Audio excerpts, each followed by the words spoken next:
எல்லா கேட்சும் பீத்தொல்லு, உருண்டு வர்ற பால கோழி அமுக்குற மாரி அமுக்கி, நேரா எடுத்து பவுலருக்கு வீச வேண்டிய பால எல்லாம் கவட்டக்கடியில வுட்டு 4 போயிட்டுருக்கு. இது மட்டும் இல்லாம, ஒரு மேட்ச்ல மினிமம் 2 கேட்ச் பீத்தொல் வுடுறானுங்க.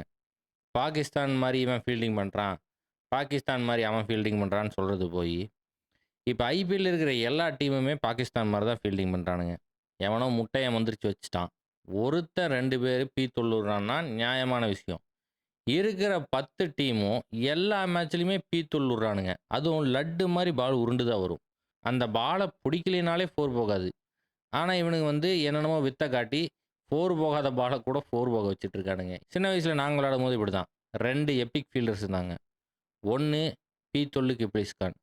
எப்படி வந்தாலும் வுட்டுருவான். ஒண்ணுமே பண்ண முடியாது. நீங்க வந்து தூக்கி கையில இருந்து இப்படி வீசுனீங்கன்னா கூட வுட்டுருவான். இன்னொருத்தன் கோழிப்புடி ஜூஜுபாய்ன்னு இருந்தான். பால் இதே மாரி தான். உருண்டு வரும். பால இப்படி தான் புடிப்பான். அப்படியும் வுட்டுருவான். என் கூட தான் கியா கியான்னு சுத்திட்டு இருந்தானுங்க. ஒருவேள ஐபிஎல் டீம்களுக்கு போய் ஃபீல்டிங் கோச் ஆயிட்டானுங்கன்னு நெனைக்கிறேன். கெளம்பிட்டேன். நேரா வடக்கஞ்சேரி தான் போறேன். போய் ரிவர்ஸ் மந்திரத்த ஒண்ணு போட்டு, இவனுங்கள இனிமேல் நல்லா ஃபீல்டிங் பிடிக்க வைக்கலான்னு இருக்கிறேன்.